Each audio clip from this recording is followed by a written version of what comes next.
Let me try that again. Hey, Jonathan, Broadbent here, your host of UnWoke.Academy. We are live, as promised, Wednesdays at noon.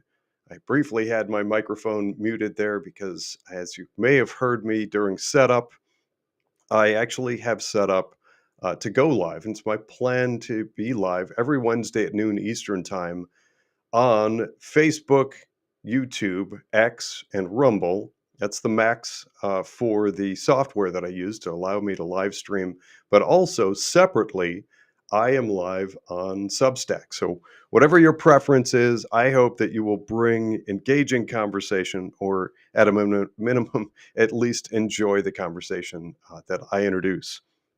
Speaking of which, I am switching over to comments view. Feel free to ask questions, post comments. If any part of anything that I say here is unclear to you, or if you have questions, feel free to post them. I will do my best to incorporate those into today's discussion. If for whatever reason you can't or don't want to publicly engage and have your questions answered, email me at jonathan@unwokeinvesting.com, jonathan@unwokeinvesting.com, or info@unwokeinvesting.com. Both ultimately get to me. And I will make a point of answering those questions online, and I'll keep you anonymous if you'd like. So today, I want to bring everybody up to speed on the, I don't even know how to define it, painful yet expected and maybe exciting and delightful experience of having been canceled. I think a lot of people have gone through various forms of being canceled. Many of us got canceled on social media. You won't find me on LinkedIn because, and this is just an analogy, bringing everybody up to speed and just acknowledging the cancel culture of the left. But for people who don't know this, it's not a secret. My wife is actually a heart failure patient, and she has heart meds and has had 3 heart surgeries and etc.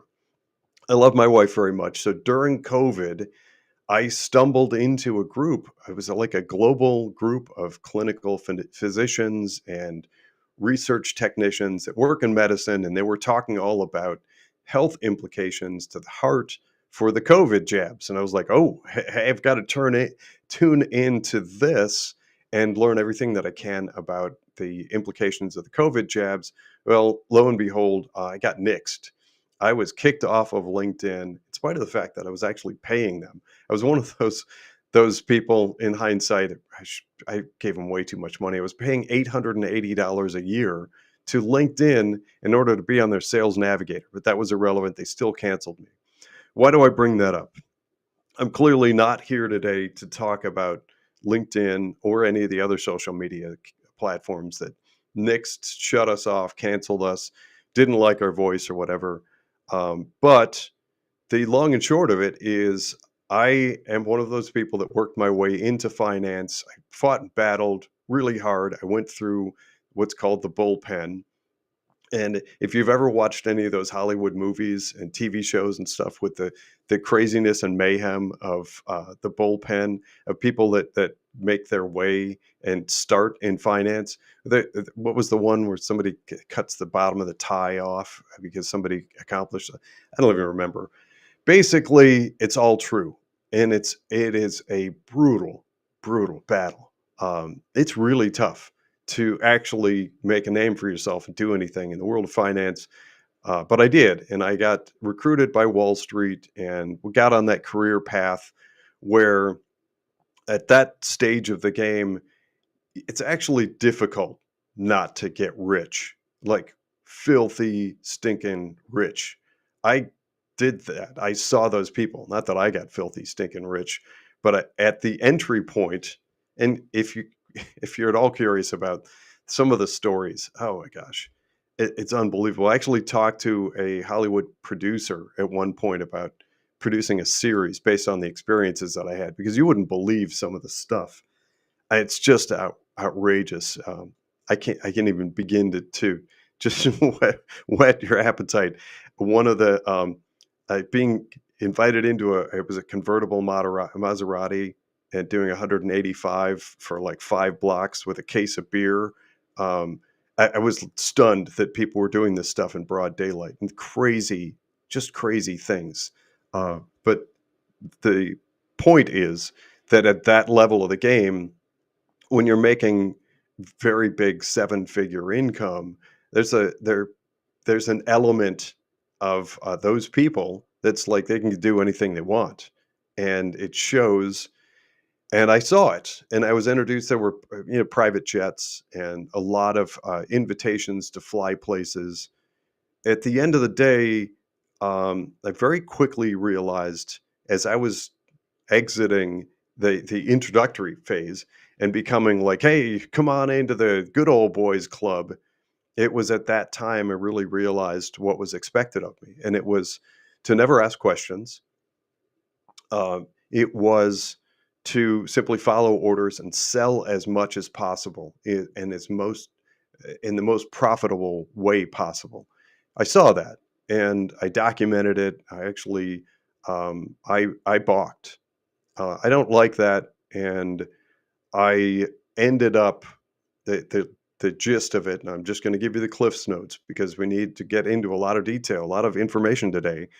But I actually saw that, and I worked in institutional finance on Wall Street, which means that I was tasked with overseeing some of the projects were in the many billions of dollars.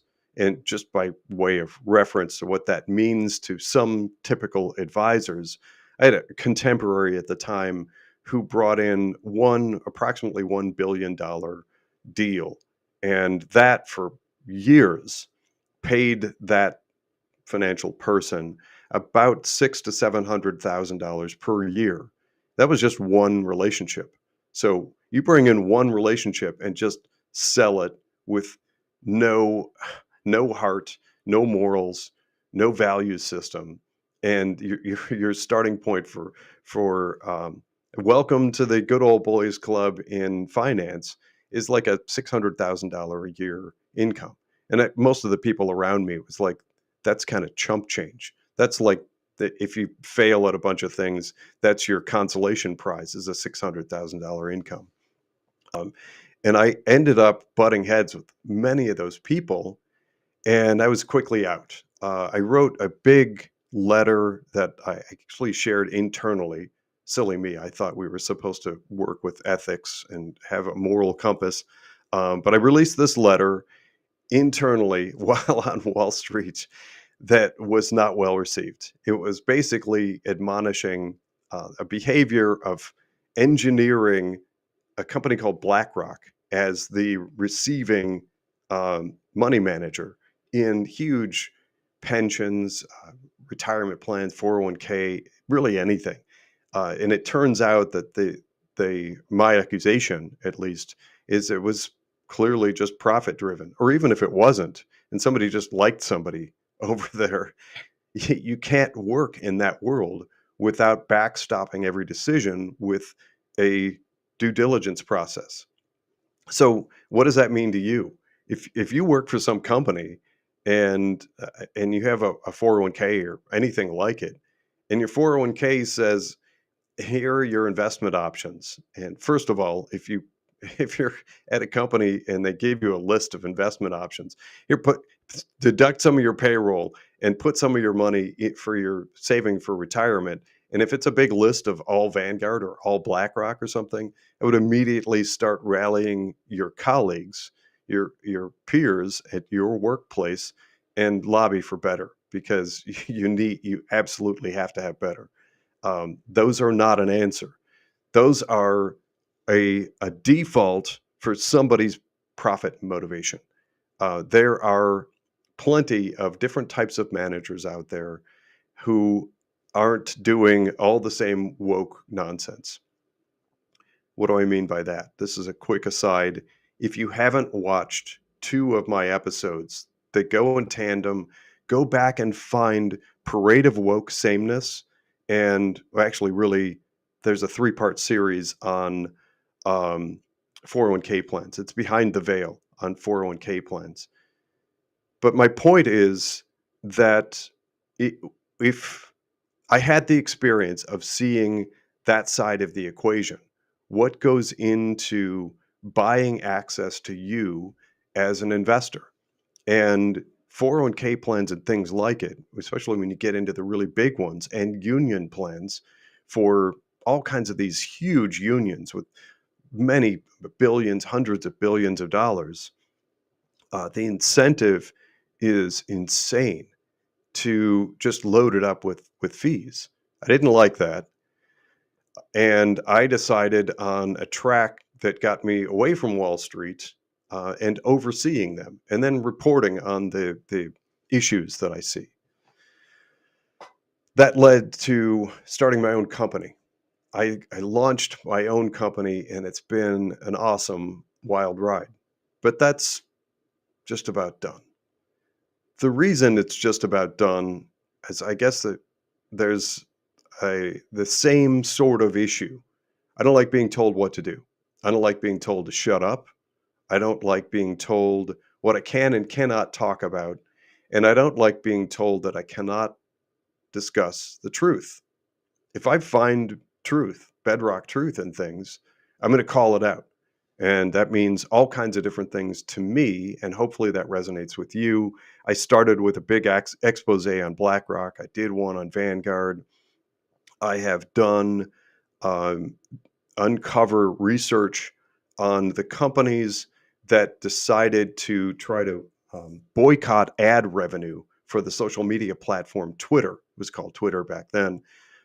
There were 51 companies globally that tried to persuade Elon Musk to limit free speech. Well, that doesn't sit well with me. So I did a big expose on behind the scenes on the money that makes those kinds of things happen. And it's, to me, mission critical. We need to have people like me. I'm not the only one. I keep forgetting his name. I think I need to write it down and put it on a Post-it note because I keep bringing him up, and I don't know how to reference him. But there's a guy that does similar videos to mine, and he's a young guy. He's got a mustache and long dark hair, and he does these kind of fun videos where he exposes like the parent company that owns all these pharmaceutical companies, or the parent company that owns all the different, the discount firms, or whatever. My point is that people like us, you can call us right or wrong. You can actually call me anything you want. I'm used to it. You can call me names. The left does all the time. I have trolls that chase me around on social media, but I'm either right or somebody's going to prove me wrong. And I'm very open to debate on that. What I'm not open to is somebody telling me not to talk. Having ping-ponged and ended up where I was made me mostly uncancelable. So when I was asking questions about the COVID jabs, or, and this is unrelated, but it definitely factors in, if you're not aware of this, I got picked up nationally by a whole bunch of publications and included in a documentary on Newsmax that had everything to do with advocating for a return to education in K through 12 in America. I'm a big advocate of that, and it connected me. This is all volunteer work. It has really nothing to do with me professionally or UnWoke or the financial PMA, except that it ultimately does connect. So there's a Newsmax documentary called Transforming America, which includes a lot of footage of me making comments and advocating for education. And Nightline picked me up. They flew a news crew in and mic'd me for a day. And I was like one of those anti-masking parents. I was opposed to masking children. And so nationally broadcast, et cetera. So, and then, you add in me calling out places like BlackRock and admonishing typical Wall Street and the avenues that are available to most, whatever you want to call them, I call them all leftists or globalists or whatever they are, the avenues to try to silence me didn't really exist. I don't work in an area of business where online business reviews or whatever, Yelp or any of those things matter to me. If I'm on Yelp, I'm unaware of it, and I have almost no web traffic on a website, so you can't block that. There's no boss to call. I don't have a boss. I don't answer to anybody. So during the course of all that stuff and Nightline, and there were a couple of Epic Times articles that featured me. It was like a big picture of me holding up a clipboard at a school board meeting. And I used to actually coach school districts. Actually, I'm still involved in it on how to organize and figure out what's happening in their district financially, academically, and try and find better ways to get better education, preferably at lower cost. And as I was doing all of that, if I were somebody in a normal type of job, if I worked in retail or something, I'm absolutely certain to my core a whole bunch of leftists would have been calling up my boss and making up accusations and talking about what a terrible person I am. I mean, this has happened to everybody I know, basically. There's a realtor that I know who started getting all these negative reviews because this realtor was showing up for school board meetings. That's just one. It, as far as I know, this realtor wasn't personally involved in fighting the jab mandates or mask mandates or any other thing. Just simply by virtue of showing up to school board meetings, suddenly the realtor is getting all kinds of negative reviews. And that's what the left does. It is a swarm hive mind mentality that cancels people. And I'm quite certain that that would have been me, but I'm also very convinced through watching them troll me for years now. They try and figure out where I am and what I'm doing and try to impact me. And they almost can't. Almost being the operative word. So the type of business that I have that I started all those years ago because I got fed up with Wall Street and wanted the ability to call out the woke on Wall Street is not that you need to know this or remember it, but in the financial world, it's called an RIA. I actually went through all kinds of hoops and hurdles. It took me about a year, a lot of money, and time and resources, and I formed one. Those companies are highly regulated. And back at the time, I wouldn't have disagreed.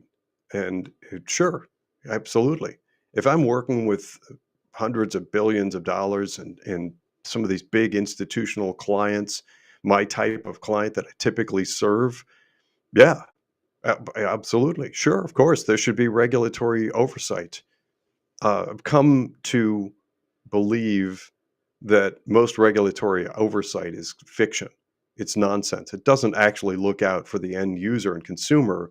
It serves two actual purposes: to provide cover for the big institutional culprits who do horrible things all day long, and then use nuisance and just horrible. I don't even know how to describe the behavior. I actually released a couple of videos. One of the times I've ended up in almost a shouting session or getting shouted at is more like it. I released a series of videos of like, this is just breathtaking. The audacity of people. But my ultimate point is that regulators very, very frequently will go after small companies and crush them, drive them out of business, so that the only thing left to do business with is the mega Wall Street firm. Um, and over the last 4 years, I've been subject to what I call weaponized regulators. It's 4 daunting years of regulators just beating me up. And at one point, I ended up in a conference room with one guy who just routinely shouts and yells and lies to my face and denies receiving things that I've sent 6 or 7 times, and it just makes stuff up. And every time you answer a question, there'll be a 30-page wave of new questions and the threat that if you don't comply within 30 days, they're going to close your business and whatever. I've been fighting that for 4 years. Um, by the way, for anybody that's interested, uh, hopefully that's my whole audience. There's never actually been an accusation of wrongdoing. There's no investigation or a suspicion of wrongdoing, a part of me or anybody I'm connected with or my company. They don't need that. They can crush me literally just simply by using the regulatory compliance process. Um, and at one point, I've got this guy yelling. I'm trying to provide answer, and at that point, just one of the items took me about 60 hours to compile the answer and put it all together. And I was like, if you want more of an answer, I don't even think it exists. I'm not sure what you're looking for. And by the way, some of the terms that you're using it in multiple different ways that are conflicting. And how are you defining this? And I remember this guy yelling at me clearly. Uh, it was insanity. This guy's yelling at me like, "Why don't you just hire more lawyers and let them fight your fight?" I was like, that's when the light bulb went on. The plan is to crush people like me through what's on its veneer, on its surface, presented as regulatory compliance. It's untenable. There is no answer. It is an untenable environment. So you may have seen the little picture. I actually have uh, the final of after 2 years of planned strategy on my part to close my business, because why? Why am I closing my business? I'm closing my business because to me, my country and the future is way more important than any company. It doesn't mean it doesn't hurt. I mean, I took about 20 years to get to the point where I was. Um, and it could have been a pretty comfortable career. And I made a lot of great connections, a lot of people across the board, including some of the people you probably don't like. And I call out. I know a lot of the people. I have great connections all over the world of finance.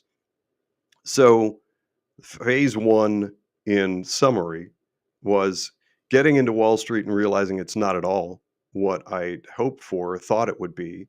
And I guess to use an analogy, and not the first time I've used this, imagine somebody like a Dr. Simone Gold who works her way through medical school. I think she took a hiatus and actually went into law school, and then came back to medical school and went through internship, and then realized that the practice of medicine wasn't at all what she expected. And there appeared to be, I'm not trying to put words in her mouth, but I do listen to her interviews and stuff. I actually really admire her. She got into medicine, and it was like, this all just seems about pumping pharmaceutical product. Well, that's very similar to the experience that I had, and I didn't want it. So I left and I formed this company. Um, but ultimately, as I said, the my ability to just simply try to make the world a better place by sticking to and insisting on truth, finding truth. What's true? What's what's the actual truth? And when I do things like Parade of Woke Sameness, or when I release last year's request for information and then publish the data that I find on these things that are being claimed by woke Wall Street, like environmental, social, and justice, and or environmental, social, and governance. I said it wrong. The other one, so justice is somewhere else in the woke nomenclature, but the CRT rebranded as diversity, equity, and inclusion. All of those things, as I continue to say, this is my drumbeat. Um, it's like we have to do a better job as investors and consumers of making ourselves aware of what's happening with our money. And if something is fiction, if somebody can't define it, it's fiction. If we go to these money managers, things like mutual funds, and ask them, okay, well, I can see here that from when you started your company in whatever, 1902 through 2020 ish, You had a way of doing business. You would go out and evaluate, and you did research and due diligence, and you defined good company this way, bad company this way, and you invested based on that. Those are called fundamentals. If all of a sudden those companies put all over their website and on their social media and in their quarterly reports and earning reports, and their whole board keeps talking about, instead of doing that thing we've done since 1902, instead of doing that, we're just now going to invest in social justice. Well, we, the world, investors, people in 401k, IRA, etc., anywhere and everywhere, need answers. Okay, what does that mean? You have to be provided with the opportunity to opt into that and decide that you like it or get out. But if everybody all of a sudden, it's not entirely everybody, but most, and nobody willing to go on the record dismissing it completely, if any amount of that woke stuff is incorporated into how your money gets invested, and then if people like Justin Bernier, who was a guest on this program on UnWoke.Academy early 2024, can come on and show us in a report that was presented to the US Congress showing that huge amounts of our investor dollars are being funneled through offshore managers and into communist China and aiding in the growth and expansion of their military. We're directly actually funding their military ambition. So if all that's true, and if we, the people, don't do a better job of going to those money managers and ringing the alarm bell and asking them, why are you putting our money in this? And at the local level, that means you, as an investor, asking questions. Go into whoever it is you work with. If you have a 401k plan, you're going to have an HR office or benefits director or somebody, and just ask them. And again, going back to earlier episodes, I actually show you, here's a cool trick. And this is just one of many. If you get your statement or whatever, you've got what's called a summary plan description from 401k, anything. If you can log in online and view your 401k account or whatever you have, if you have mutual funds, there's a great web trick for mutual funds. Mutual funds always have a little ticker symbol that is representative of the fund. So it could be the XYZ, we're super spiffy fund, and it's a global, whatever the mutual fund is, it will have a ticker symbol that is simply 5 letters ending with the letter X. Look on your stuff, or if you can't find it, then just use the name of the mutual fund. Put it into your web browser. I don't care which web browser you use. I like Brave, but whatever. Google Chrome or Edge or Safari, whatever you use, enter that into the search field and you're going to find a wealth of information. And if you find that the money that you're saving for retirement is either lined up for doom, like I keep talking about, my comments on S&P 500 and where that ridiculous index is, and a lot of those that get way inflated, or if you're investing in things that you really don't like, then that's a great opportunity for you to go in and ask questions. There are all kinds of better answers. And that part of it might just simply be you personally, or maybe organizing with some colleagues at work. Go in and ask questions and push for better. There are some managers out there that are at least less woke, or I'm continuing to try to do the research and get it out to the public. And I'm hopeful that as things progress in this new administration and it becomes less popular, or hopefully wildly unpopular, to be woke in the world of Wall Street, maybe some more managers come online.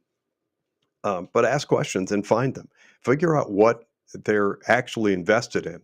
So going back to that little trick on your web browser, When you enter that, pardon me, need a sip of water.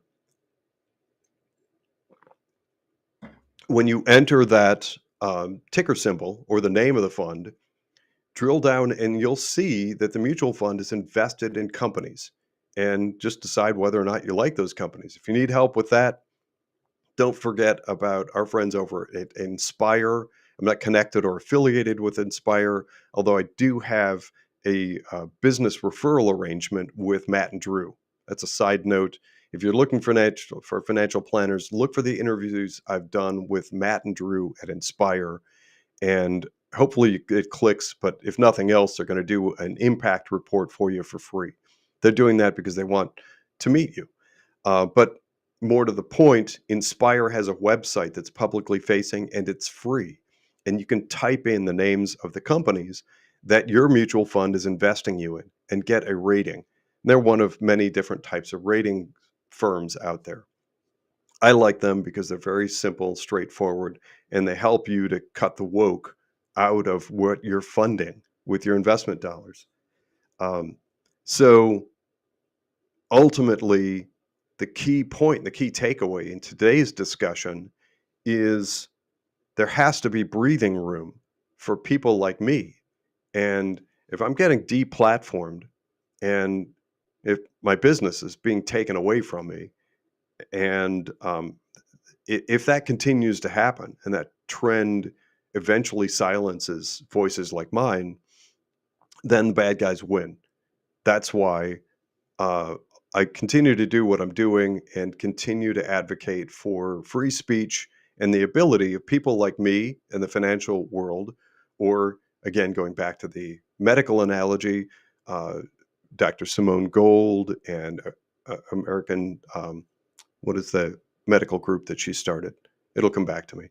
But whatever the realm is, we need to have some people that are willing to step up and become that voice, to be that voice and advocate for truth rather than just everybody go like sheep, just follow the herd. That's what's got us into the place where you have things like the bloated S&P 500, vastly overfunded and overused as an index to try to sort of represent what the markets are. By the way, just don't even get me started on that. S&P 500 is not the market. Neither is NASDAQ. Neither is the Dow Jones Industrial Average. Those are areas of the market where media and a few companies would love if everybody has all their attention and money focused. But I don't have any interest in that, and I view it as an inflated bubble. So I'm encouraging people to not look in that direction. Instead, look at the real markets, which is all of the companies out there, which is virtually everything else, that are cash starved. Find good ones that are poised for hopeful growth and doing good things in the future. You can find them all over the world. Certainly in the United States, have been cash starved for a long time. That that represent good investment opportunities. Going back to the way that things should work. When you stop putting those ridiculous whatever green glasses on and pretending like sustainable means something, and some company puts the word sustainable in their marketing material, and therefore you're going to funnel a third of all your mutual fund investment dollars into it's ridiculous. It's nonsensical, and I refuse to play that game. I'm not going to buy into that. Instead, what we need to talk about is what are the actual investment opportunities. And there are lots of ways of getting those into your life. Going back to the 401k reference and examples, if you have a 401k, a big part of what I did in that 3-part series, Behind the Veil 401k, is talk about how you can add something called self-directed brokerage account. You should be able to. It may take a little bit of navigating with your employer, but once you do, that little menu, whatever it looks like, if it's just, 14 Vanguard funds or 20 BlackRock funds or whatever it looks like, if you want to get past that and go into getting access to the broad universe of virtually anything that's investable, all kinds of different mutual funds, different direct investing in stocks. And if that sounds intimidating, don't let it intimidate you. It's how our parents and grandparents worked before mutual funds invaded. And these supposed professional managers who now somehow, through some miraculous homogenization, all seem to think that the same 40-ish companies are the only thing that everybody should all be invested in spite of just preposterously, i- drastically inflated stock prices. But again, that's a side note. Um, so in previous episodes, I talk about how to get the advice, the research that we're doing, the guidance of going unwoke into your investment portfolio, wherever you are, whatever platform. It doesn't matter to me. It doesn't matter to the financial PMA or unwoke. It matters that we move the needle and defund the woke. And the way that I like to present that to people, if you're one of those like me that followed all the Doge stuff and are like just outraged at what we found with USAID, and USAID allegedly being a conduit to fund taxpayer dollars into anti-American enterprise and far left uh, capitalist destroying initiatives, I'm outraged by that. But that is half the equation. The other half of the equation is Wall Street. It's your money. It's so think of it this way. If you don't want to fund our own eventual demise and destruction, things like feeding the Chinese Communist Party a military ambition and stuff like, if you don't want to fund those things and the crushing anti-American Marxist, whatever it is, I know there are lots of people that define it different ways, and that's fine. But if you don't like it and don't want to fund it, don't just look at USAID. We have to take a look in your portfolio, because if you have savings and you're investing, and if that money is being used in the same or virtually identical ways, get rid of that. Get out of it. Go somewhere better. The financial PMA is an option. I'm certainly not hoping that or thinking that everybody out there is going to join my financial PMA. As a matter of fact, if you know people who work in finance, tell them about my financial PMA and tell them to duplicate it. If you have friends that work in finance, you need a lot more people in the world of finance that are willing to step in and take the initiative. And what does that look like?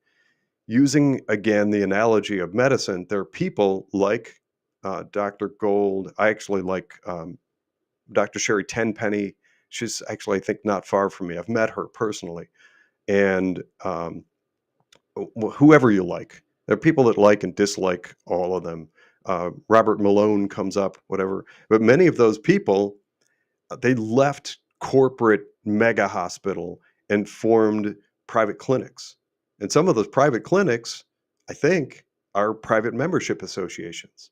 So, for heaven's sakes, why aren't we doing the same thing all over the place in finance? To me, it just seems like a no-brainer. So I did. I started the financial PMA. I'd love to have you, or take it if you're a DIY person. Take all the research that I'm doing, the things that I present, and take it on your own. Caveat emptor, you're responsible for the results, and that's fine. I'm happy to share with you the going unwoke stuff that I'm finding, where the woke is, where it isn't, etc. If you are interested in the financial PMA, that's actually our website. It's financialpma.com. There's a little intro video from me. Uh, but again, the point here is to defund the woke, or as we like to say, dis the globalist left. Know where you donate, invest, and spend your money. It's important. It really is important. We're funding the future that the next generation is going to inherit from us. Let's fund things that make sense. The last piece on the financial PMA, the most recent numbers that I have, there's a woman who joined the financial PMA and started doing trading. I was actually involved in doing the trading on October 8th of last year. October 8th through July 31st, her average return on the investments in her portfolio was 51.38%. Her actual weighted average unrealized gain is 41.05. So why are those numbers different? I've had people ask me that. It's a great question. We didn't do equal increments. So it wasn't, $5,000 per investment. Some got invested a little bit more money. It had everything to do with the share price and how we wanted to allocate that portfolio. That's a mix of, I want to say, I think there are 40 different investments in there. And those are direct investing in stocks. And those are companies that she can see. She can understand them. She can do her own research. It's clear, it's transparent. She had some trading cost on the front end, but there's no management fee. She pays no management fee. Mutual funds have ongoing management fee. You can avoid that, and there's just know that there's a trade-off. You can easily do some back of the napkin math and figure out most people save a lot of money, keeping way more money in their savings by avoiding the management fee. And if you do join the PMA or build one yourself or have a friend in finance build a financial PMA, give everybody the option to pay that PMA membership from their checking account instead of siphoning money out of their account. That's a better deal also. So anybody in the financial PMA can apply it across however many accounts with however much value. We did a case study. We called for anonymity, we called the person and their family Yosemite Sam. And for Yosemite Sam, we figured out, I want to say, Yosemite Sam has actually done a really good job of saving. I don't remember how much money was in the accounts, but IRA and 401k, all these different accounts. And they were paying about $7,000 or $8,000 per year in advisory fees and management fees. And ultimately, they were way less diversified than they thought they were. And the financial PMA for that family, for you, for everybody is a flat fee. I made it intentionally insanely low to try and encourage as many people to join as possible so we can move the needle quickly. Our financial PMA is $1,000 per year. That's it. So do the math, figure out if getting that handholding, that work with a group environment in a private membership association is right for you as a starting point. I suggest, well, you should just know this anyway. Figure out what you're paying. A lot of people don't know that. You might find that you're paying $5,000 or $8,000 or more a year, even on small accounts, and then figure out what you're actually getting in return for it. Are you being funneled through advisors, paying them, and then being put into uh, something like mutual funds that has an expense? You're paying them too, and then ending up with the same small pool of investments that virtually everybody else on earth was put into. If so, why pay all those fees? So we certainly hope for continued great returns. This has everything to do with what I call a return to free markets, a return from public to private. During the Biden administration, we saw mass consolidation and the deliverables, all of the consumer products, all the pharmaceutical shipping logistics was consolidating into what I call global communism. Sorry to keep throwing that term around. I know it's shocking. I probably shouldn't use that term for people who aren't prepared to hear it, but in my book, that's what it was looking like, was steering to a point where there were a few global managers like BlackRock who own virtually everything and they have control over and profit from virtually all goods and services: food, logistics, shipping, distribution, pharmaceutical, entertainment, streaming, web, you name it. And for another example of that, look at Amazon. It's ridiculous how much Amazon owns and controls and how much excessive power they need to be broken up immediately. And they're one of the ones that is routinely funded by the average investor in mutual funds. Why put yourself through that if you're paying too much? to get something you don't like that everybody else is being funneled into, that feeds global communism. Sorry, I can't think of a better term for it, but that's the end point of that. If everybody gets put into those 40 companies and virtually all other companies starve off for lack of funding and they don't have access to the ability, and you get regulatory impediment like I'm experiencing in my company, all of that crushes free markets, small business, capitalism. It destroys the middle class, and we shouldn't want any of that. Um, so the combination of the research that we're doing at UnWoke.Academy and all the stuff that we are doing through the financial PMA. Again, if you're at all curious, entertain a phone call or email, even if it's to contact me. If you've got your old college roommate is a financial advisor who you think maybe hopefully isn't one of the drank the Kool-Aid woke ones, putting everybody into the same thing and trying to be the next person to have 3 mansions and the private yacht and a private plane and all that stuff and just personally get rich. If you think you have a good person, put them in touch with me. I want to help encourage that person to start a financial PMA, then go sign up with them. Because if we can do this all across the country and start these like those private clinics that are driving a healthier conversation around all of it, around what we're calling immunizations and child shot schedules and what is healthy food and organic. And I love those conversations. In a similar way, I view the mission, the voice, the purpose of UnWoke.Academy and the financial PMA is the same. We're doing the same thing in the world of finance. What's a healthier way of getting people encouraged into better things to invest in? And toward that end, would welcome any conversation that moves the needle nationally and globally in this arena. We need to defund it. I am not seeing any questions. A great turnout today.